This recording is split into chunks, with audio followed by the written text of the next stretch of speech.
For the next 2 weeks, the last 2 weeks before Pastor David comes back, I will be preaching on spiritual warfare. So please be in prayer. Please be in prayer. The last thing the enemy wants is for you to think that you're at war, because then if he can get you to think that you're not at war, you won't fight. You won't fight. And I want to fight about it. I want to fight about it.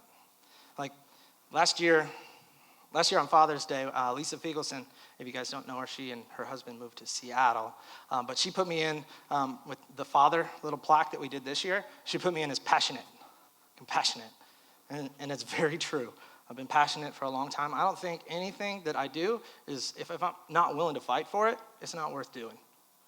If I'm not willing to fight for it, it's not worth doing. In fact, the way that I became a Christian, the way that I became a disciple of Christ was not through the idea of family and being a part of a group of people that love me and all those things. Like, those things are great, and I fell in love with them later. But I originally got in because of the fight. So I was away from God, far away from God, and that's how I found myself down here in Fort Benning. I was looking for something, anything to stand up for, and I was really lost and really confused. And so I'm at Fort Benning. I was going to go to war, go be a war hero, fight the good fight, and kill some bad guys, and come back home. And yeah. So I knew I didn't want to come back home in a casket. Like, I wanted to come back a war hero, not die one.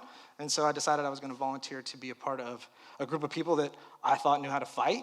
And so I volunteered Ranger. I figured I'll surround myself with people who know how to fight. They'll teach me how to fight, and then I'll come back home. That was my goal. And so then I end up in the indoctrination program in order to be a part of the Ranger Regiment here at Fort Benning. It's day one. I'm standing there. You guys might have heard this story. It's one of my favorites. But I have my bags at my feet. All of us did. There's 124 of us, I think, in that first class. 124 of us. My bags are at my feet. And he says, that's when I met Staff Sergeant Joey Edwards. So Joey Edwards was a member of Rivertown Church back at that time. And he was crazy. So he was. And so he says, all right, men, listen up. All your gear, I want you to put in your rooms. If you look in your rooms, your name will be on the door, so you know which one's yours. Inside the wall locker is a standard, how we want you to set it up, how we want you to fold your socks, how we want you to hang your shirts, how we want you to make your bed, all of this. I want this done, okay? So grab your gear, get up there. How long do you guys think it'll take you? We're like, an hour and a half. He's like, 20 minutes, go. So we took off, and we tried our best, and 25 minutes later, he's screaming at us up and down the hallway, get back downstairs, get in formation. You can't do this. You think you're good enough? So here we are in formation, doing push-ups, right? He's telling us we're terrible. If you guys don't know the Ranger Indoctrination Program, its sole purpose is to get you to quit and leave, okay? So that's what they do. And so here I'm doing push-ups, like, this is horrible. Why did I do this, right? And then he's like, all right, men, go up there and get your stuff. How long do you think it'll take you? 20 minutes? You got 5, go. So that started about 4 in the afternoon, and it finished at 4 a.m., up and down, failing constantly, over and over and over and over and over and over again. Like, he was known to take things too far. Like, that was what Joey Edwards was known for. But he was also a devout, loving Christian that liked to fight about it. So I guess he had read an email from the Sergeant Major. And so he came down at 4 in the morning. We didn't make the time hack. We didn't make it. But we did finish. And so we're standing there like, maybe he fell asleep. You think we should go to bed? But he comes down and he's like, listen up, men. I know you're sick of this. I know you're probably pretty mad at me. I know you think you need to go to bed. You think you need to eat food. You think you need a lot of things, but you don't need any of those things. You know what you need? Jesus. And I was like, where did that come from? What? I guess he had just read that email because I found out about the email later, but he started talking about sheepdogs and wolves. He says, I don't know what you believe, but I know what's true, and I know what my job is here. He said, my job here in the regiment is to keep wolves out. My job is to keep out the lone wolf. See, the lone wolf, he only cares about himself. And there are people in this group of people, these you men, there are men here, that the only thing you care about is yourself. The only reason you're here is to make a name for yourself. You're only doing this to benefit you. And it's my job to make sure that you don't make it in here. Because you know who we want? We want sheepdogs. And I was like, huh? He's like, yeah, a sheepdog cuddles up to his sheep. He loves them, and he takes care of them, and he's willing to protect them. In fact, a sheepdog will lay his life down if he needs to protect the flock. A sheepdog is not afraid to rip the throat out of anything that gets in his way. And I was like, this is exactly what I want to be. Like, life makes sense now. I love it. Like, you can be a police officer or fireman. I had decided I was going to be a sheepdog. Like, he had me convinced.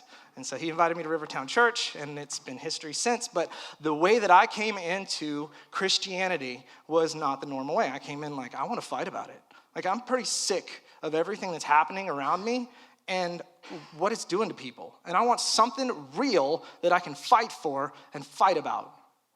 I want an enemy, and I want to be able to focus on him. And so I get really excited about it. In fact, I took a class, and I can't go through it, but one of my instructors had this whole thing about spiritual warfare and how in the New Testament, the Christian life is more often referred to in military terms. Did you know that? As a Christian, according to Paul and several of the New Testament authors, the Christian life is more like a military battle. In fact, if you can put the slide up there, Mr. Dave. Like, there they all are. I can't read them all, but if you want to take a picture and look them up later, that would be great.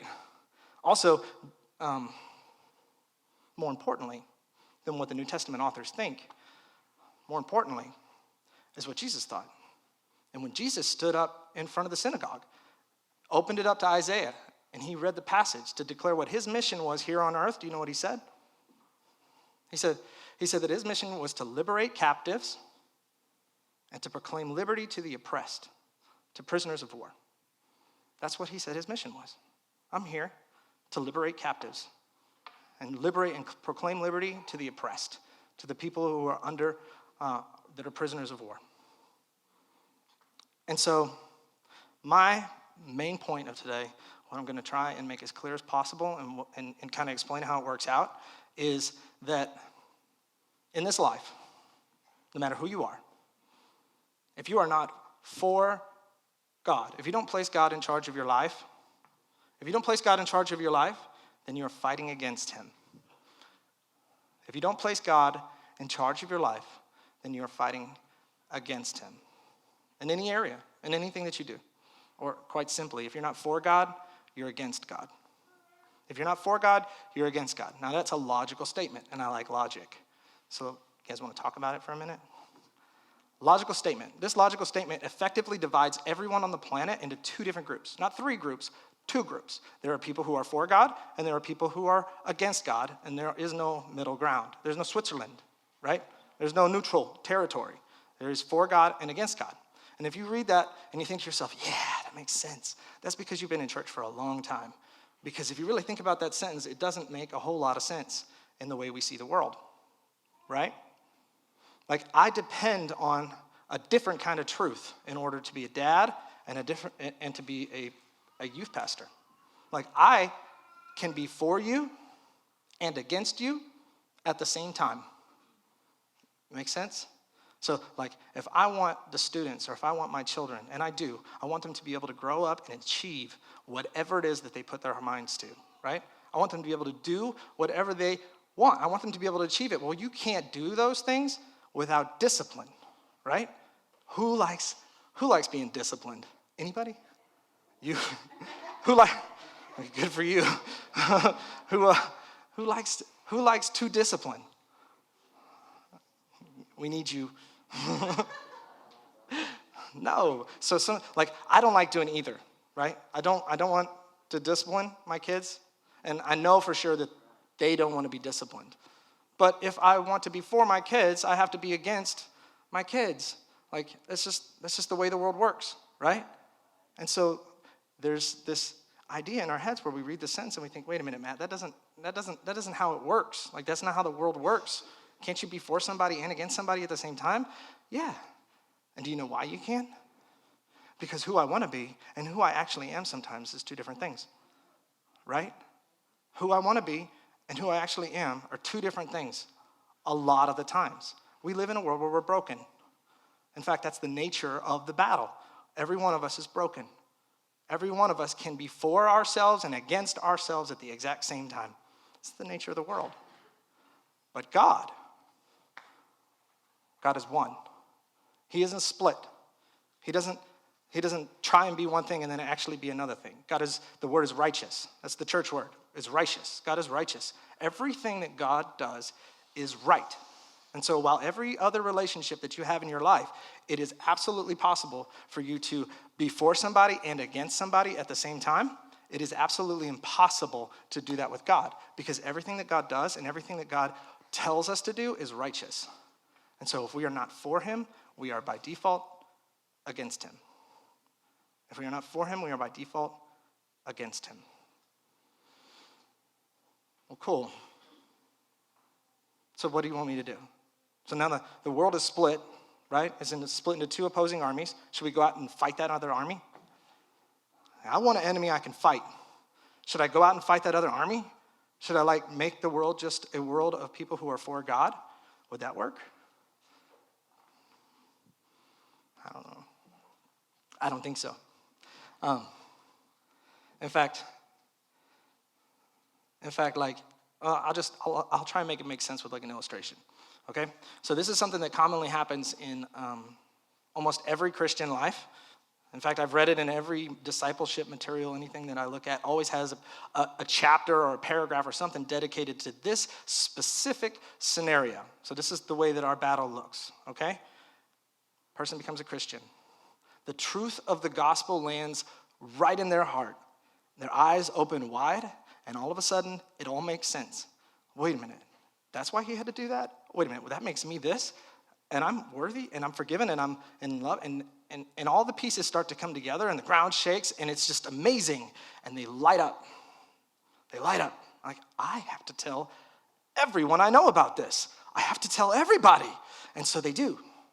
He'll go get involved in ministry, or you name it, whatever they do. They go out and tell a friend. They'll go out, and the enemy comes in and shuts them down, and they fall immediately on their butt. That's what happens. How many of you guys have ever experienced that? As Christians, you went out, you're excited, you go, and you tell people, and they completely reject the message. They don't listen to you at all. They make fun of you maybe, right? How many of you guys did VBS this week? I have some VBS crew leaders. Yeah. Oh, good God.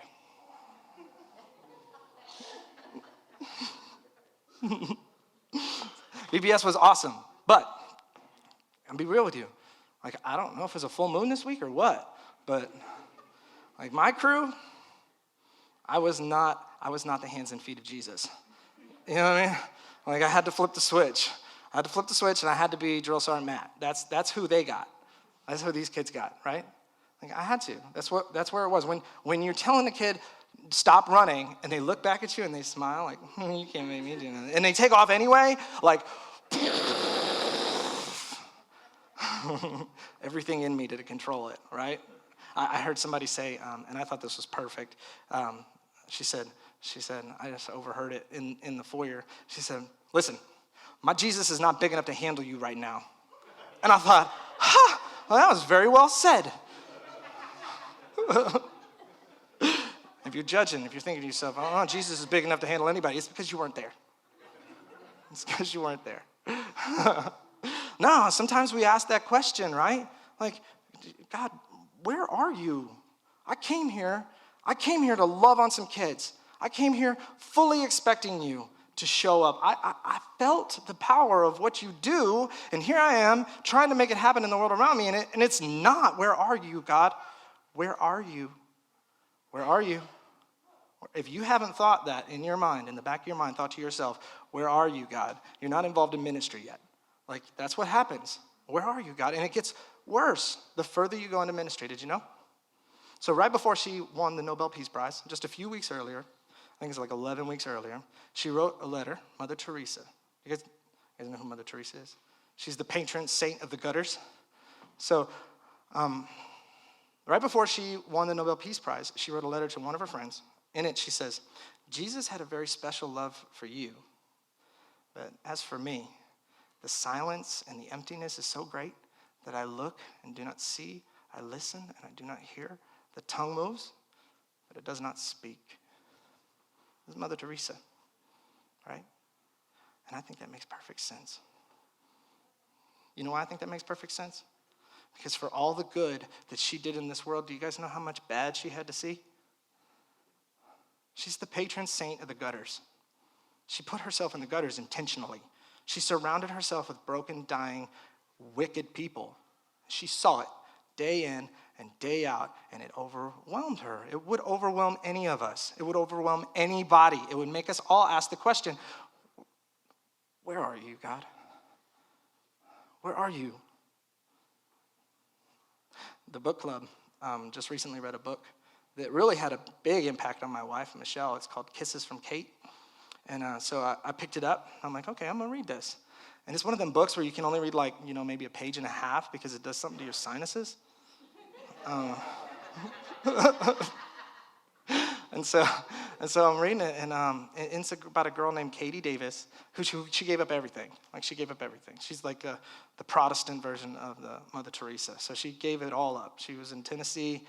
She had a boyfriend. She was going to go to college, and she decided, nope, God's calling me. I love Jesus. I'm going to do what he tells me to do, and I got this itch, and I'm going to Uganda.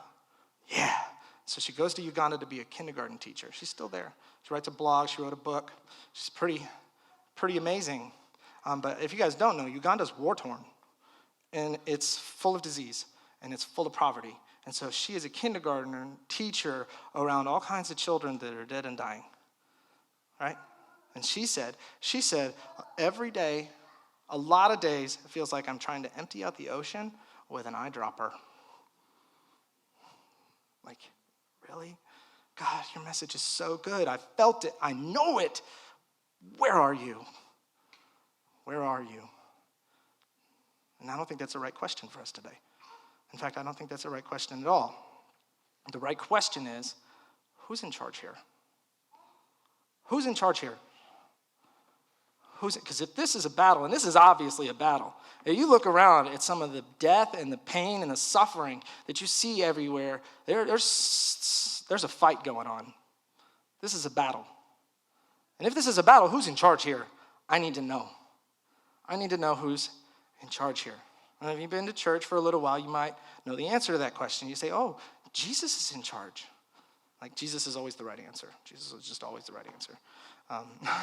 So Jesus is in charge. And you might even know, you're like, yeah, there's that passage where he says all authority, right? All authority, where is that? It's Matthew. So in Matthew chapter 28, verse 18, it says, and Jesus came to them and said, all authority in heaven and on earth has been given to me. You guys got to understand, this is the moment. This is the moment. This is the moment, okay? We live in America. It's a fairly comfortable place to live. Like, we don't get persecuted the way they do in some countries. We don't see poverty the way that we see it in other countries. Like, it's kind of easy to put our blinders up and be like, hey, the world is peaceful and loving and amazing. But that is not the case in ancient Israel. In ancient Israel, they were dominated by the Roman Empire, which was ruthless. So can you imagine being a 2-year-old walking down the street and seeing a man dying on a cross? It's like half naked. Like, that's their reality. That's the world they lived in. People were beggars. There was leprosy. There was disease everywhere. It was just as bad as Uganda. It was bad. It's bad, okay? And now here, these group of men, these 11, 12 men, had followed Jesus all around the area for the last 3 years. And they watched him, what? Make food? They watched him make food out of what? Nothing? Like a loaf of bread and some fish? Like, he made food. Like, we will never be hungry again. Right? He commanded the elements. He both walked on water and told the storm to stop. He is in charge of elements. He won the hearts of so many people. Like, he never sinned, and yet he loved sinners, tax collectors, the worst of people. Matthew would be like, that was me. I was a mess, and he won me. He fixed me. He healed. He restored brokenness. Like, everywhere he went, he reversed the curse, right? Everywhere he went, he won the battle. Everywhere he went, he did it. And so they were fully expecting him to take over. You are in charge. You're going to take over. You're going to make this all right. All this terrible stuff that we see, you're going to make it better. You're going to do it. We know it. I have absolute faith in you. And then he died on a cross, right? And then they were like, well, maybe not. And they all scattered. And they all ran out, right? But then he even beat death. So this is where they are. Jesus beat death. Jesus beat every single thing that we can think of about the world and how broken it is. He beat it in their presence. They watched him do it, including death.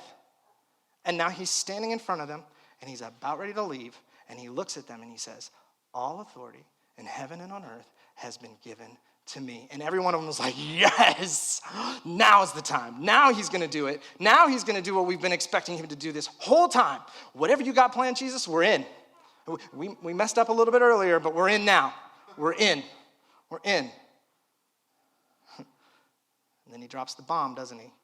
If you finish this, if you go to the next verse, it says, therefore go and make disciples of all nations. And I can just feel their hearts sink. I can just feel it like, wait a minute. Do you know what I just did? Like, you can do this. God, you can do this. Like, you do it. You do it. Don't give it to me. Like, I know it because that's the way I feel. They were like, I'm a fisherman, Jesus. Like, I wasn't anything until you came along. I was just a fisherman. And then I left you, like, just a few weeks ago. I failed you. And now you want to put me in charge of this? You want me to put in charge of this, make disciples? Like, Lord, every time God has called me into something bigger in my life, I have felt panic. I have felt fear. And I have felt doubt. God, I don't think you want me to do this. I don't think you want me to do this. And yet he did it anyway. Now, do you guys think that God could snap his fingers and be present in every single person on the planet's mind and correctly adjust them to who he is and what he is? I think he could. I absolutely think he could. I think he's well aware of what every single person on the planet is thinking at every given moment. That's how big our God is. And so if he could snap his finger, this would have been the time to do it. This would have been the time to be like, nope, I did it. It's done. The debt has been paid. I can restore everybody. But he doesn't. He doesn't. So you have to ask yourself, why? Why didn't he do it? Why didn't he do it?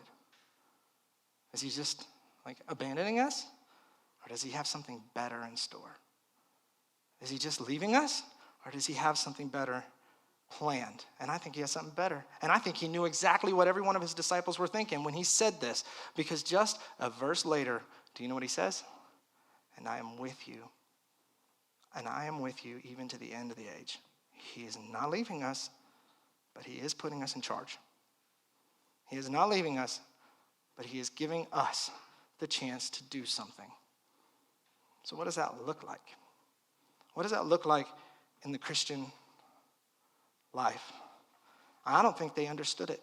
I don't think the disciples completely understood this when it happened. I think it took them like 4 centuries, us as a church, a collective church, to get a full grasp of the depth of what happened here. And I think it happened at the fall of Rome. At least that is the point in time where I got to a place where I understood what this world looks like.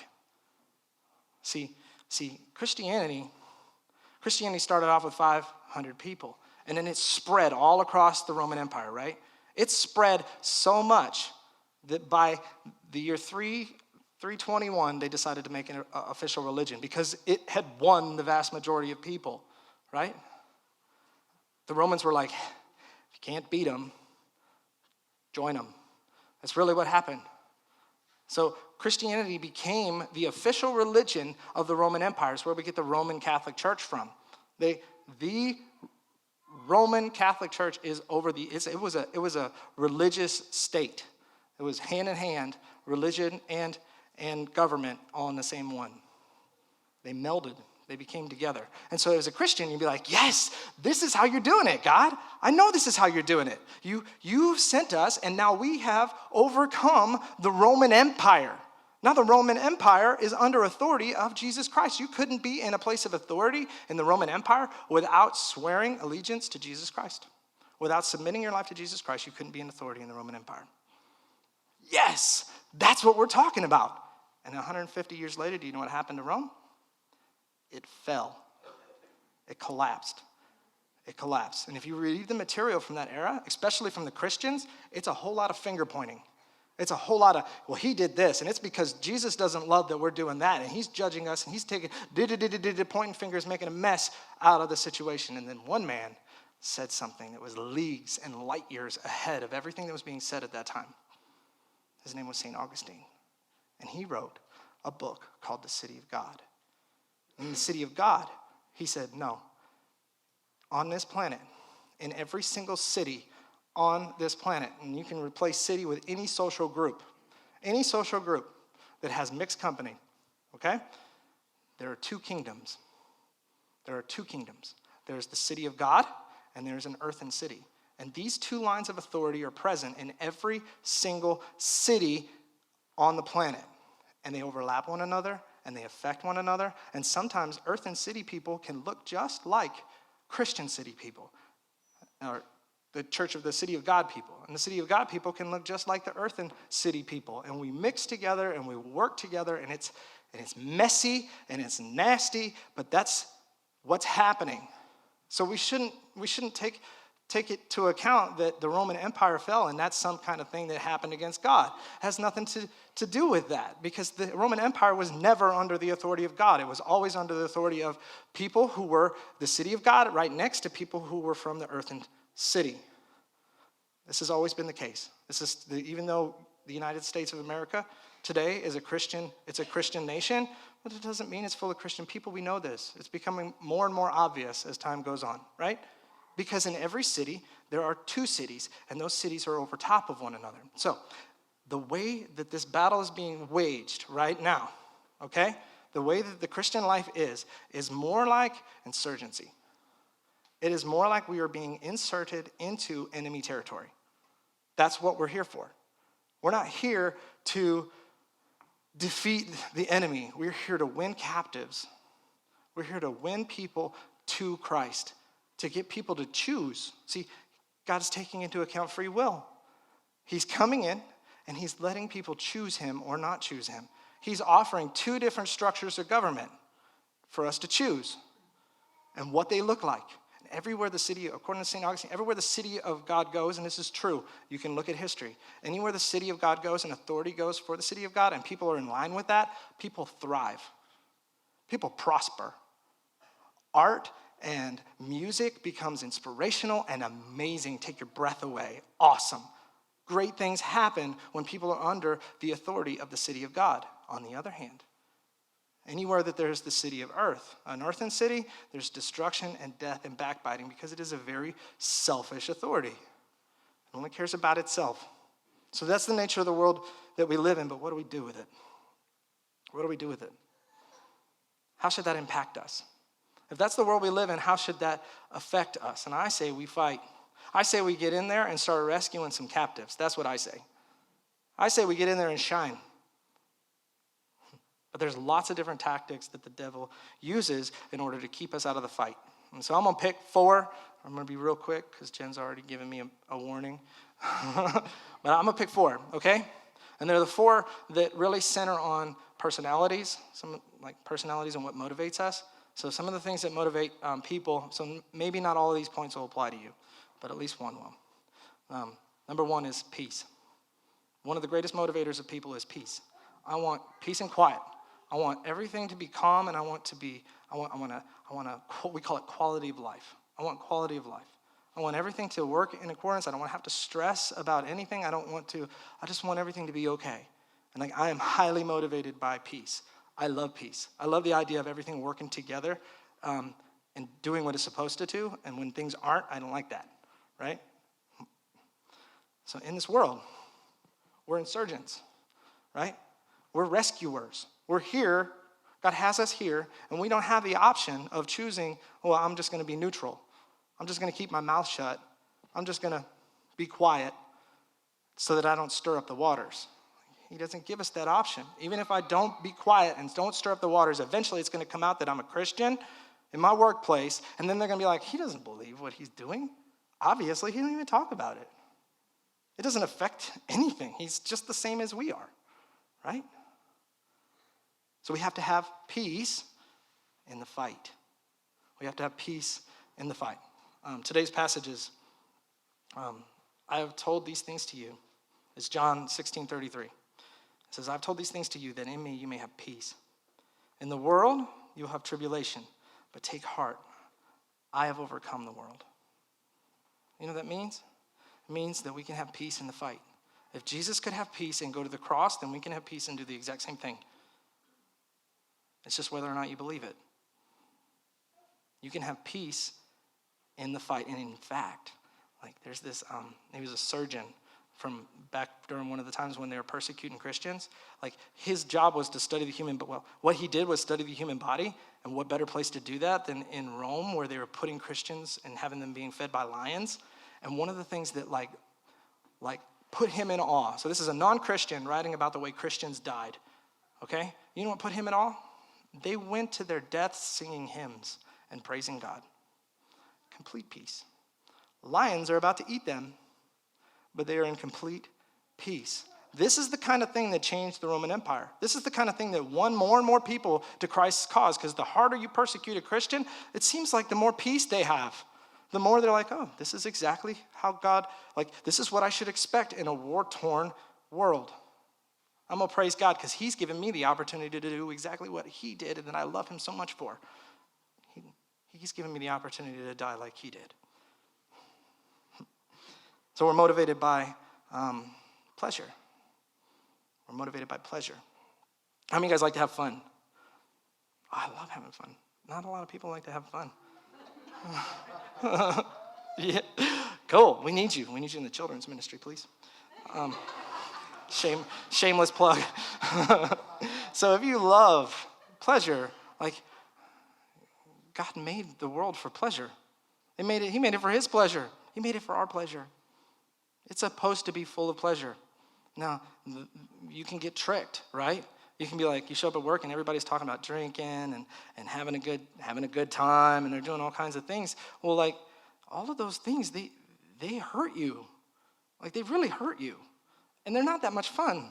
Like, I used to love drinking. I mean, I just loved it. Like, I thought, this is the life. This is fun. But I don't even remember half of the things I did then. Right? Right. Jesus calls us to have fun. He calls us to have fun. And you know what? We need to have fun when we fight. We need to have fun in this. Because people are going to look at what we're doing, and if they see us like struggling and having a hard time with it and not liking it, they're going to be like, I don't want anything to do with that. It's not the truth anyway. He has set us free. He has set us free. We live under a whole different set of rules now. And we can have fun. We can have an incredible amount of fun. Even when you're yelling at kids in VBS, it is still a lot of fun. It is still a lot of fun. We're also motivated by being personal, okay? So there's a lot of us out there that value intimacy. And so being close to people is another big one for me. I like to know you. If I'm going to get to know you, I want to get to know you. I'm passionate about people. I want to know you. I want to know as much as I can about you. And sometimes being a Christian can get in the way of that. Because the minute you tell them you're a Christian, all of a sudden they stop talking like they would normally talk. They stop acting the way they would normally act. They start treating you different than they would treat anybody else. And it's just like, I don't like that. Like, I just really don't like that at all. But I should expect it. I should absolutely expect it. And Jesus tells us that if the world hates you, just know that they've hated me first. Like, if the world hates you, you're in good company. If the world is mad, that's because they don't know who they are. Like, are you a child of God? Because that's what it is to be a citizen of the city of God. It makes you an heir. You are a child of God. And so, like, the further you get in Christ, he says, in me you will have peace. In me you can find who you are. In me you can find out who you are so that you know who you are and can show people who you are. Okay? We can't control other people. You can't get people to treat you the way you want them to treat you. But you can control how you treat other people. If you want intimacy, you need to know who you are so that you can get close enough to people to where they see who you are. That's the big trick. The devil wants you to think that they're going to block you out. They're going to keep you from knowing you. But really, if you start acting like them or somebody else, then they will never, ever get to know you, right? They'll never know you. And the last thing is power. Some of us are motivated by power. Now, if you are motivated by power, you don't have to be convinced to fight, because typically people who are motivated by power are ready to fight. They want to fight. So with power, the way that the devil gets you off is he gets you by yourself. He starts to tell you that, hey, what you got going on is right in line with what God wants. I promise. You just go do your thing. And before too long, you're not listening to the real authority that's here, right? If you're motivated by power, God has given us power. Like he says, go make disciples. He's like, I'm putting you in charge. So it's like there's all kinds of power available. Power's there. This is where it comes from. Because if you end up out there all by yourself and you're motivated by power, you're going to be swinging your fists and you'll have absolutely no effect. No effect, because you are out of line with the true authority. You're out of line with the true authority, and that's how he's going to do you. So you have to remain humble. If you're motivated by power, you have to always remember where your power comes from, because he will cause you to make all kinds of damage in your life. So this is a fight, guys. We don't get to choose. If you're not for God, you're against God. The logic is absolutely clear. If you're not for God, you're against God. But his kingdom and everything that he stands for, it completes us in every single way. In every single way. In it we find peace. He's the Prince of Peace. In it we find intimacy because he is such a good Father. In it we find pleasures everlasting, and in it we find all authority and dominion on earth. The earth and city is the ones, they're lost in the sauce, guys. They're hurting and they're struggling and they're dying all around us. And God is calling us to stand up. I don't know about you, but I'm going to fight. I'm going to fight. Let's pray. Father, Lord, I lift you up and I thank you for today. I thank you for the way that you designed this, God. It can be scary at times, and often we feel like we're not good enough, God, but you use us, and you've used Christians and followers of you, even though they fail, all throughout history. And so, Lord, it's just amazing to be able to look at that. I pray that you would open our hearts and our minds to the possibility that we can be both for you and against ourselves sometimes, God. And I pray that you would help us to be for the citizens of this earth and help us to rescue the captives, God. Help us to be for them and against them at the same time, Lord. And Lord, above all, Lord, I pray that you would help us to be for you in everything that we do. Lord, I lay my life down. We lay our lives down and we put you in charge, God.